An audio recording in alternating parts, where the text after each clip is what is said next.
across our lives, we can be sure that we'll end up in places that we never imagined. We are constantly on the move. Over the past few weeks, we've thought about how we're constantly on the move. Most of us have lived in more than one city, and we're likely to live in a range of places throughout our time at university, and indeed across the rest of our lives. But there are some moves that followers of Jesus choose to make simply because of that fact.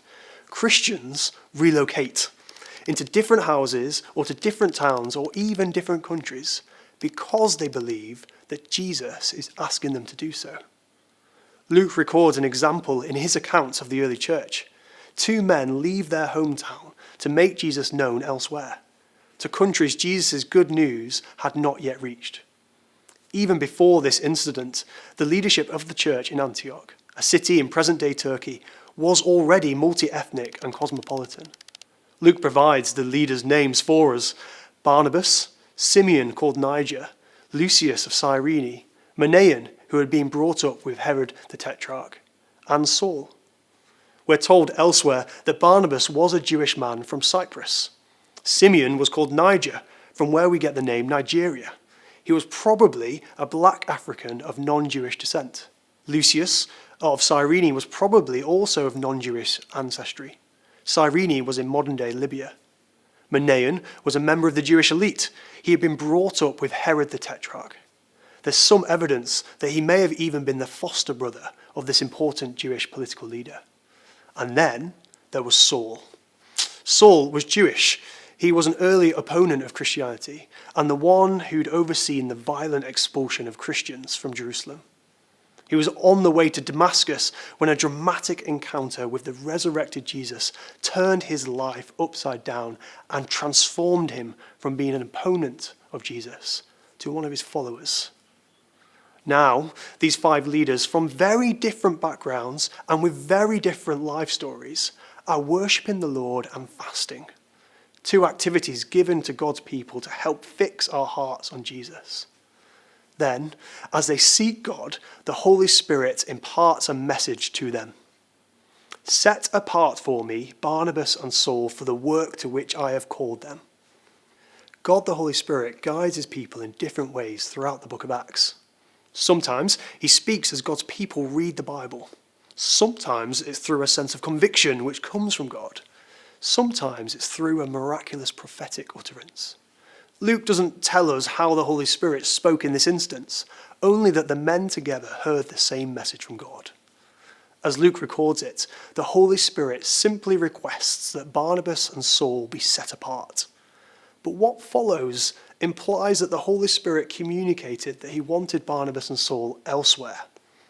So soon, they set sail for Cyprus, Barnabas' ancestral homeland, to share the good news of Jesus there. Up until this point, Christians stayed in their own towns. Other people have become followers of Jesus as they met them in these places.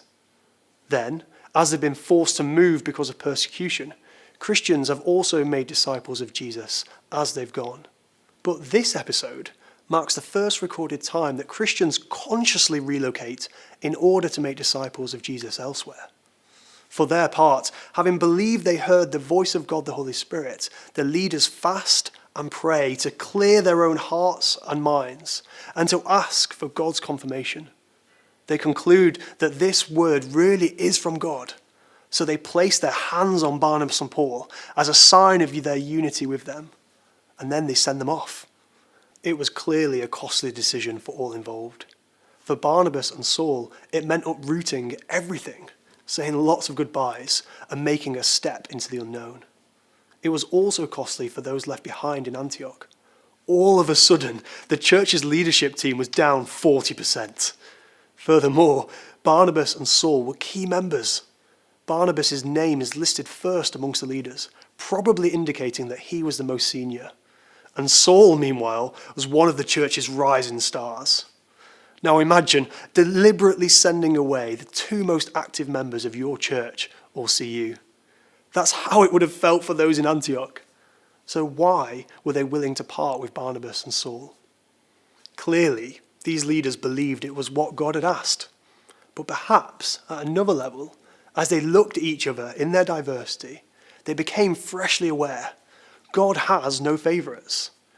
They sensed that the same good news that changed their lives could change the lives of the others elsewhere too. Their obedience to God and love for other people caused them to send Barnabas and Saul. And Barnabas and Saul's obedience to God and love for other people caused them to go. The church in Antioch is held up as a model to us. Are we willing to send away our best people so that those elsewhere can hear of Jesus? Or are we prompted by God the Holy Spirit? Are we willing to go? We have opportunity to send and to go even as students. Perhaps it's being willing to live in a different hall or college, to lead an impact group there. It might not even involve physically relocating. It may simply be in befriending those who otherwise would have no Christian friends, or join in a society without any Christian members. But beyond graduation, the opportunities multiply. Around 40% of people worldwide currently have no real option of hearing about Jesus.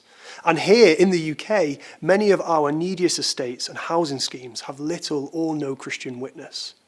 Many local churches would be incredibly enriched by the presence of just one or two Christian graduates. It's costly to send, and it's costly to go. But like those in Antioch, as we see the God who so loved that he gave Jesus, as we listen to his word and his promptings, and as we look around and see that he has no favourites, could we be willing to consider afresh what it means to follow a God who is on the move?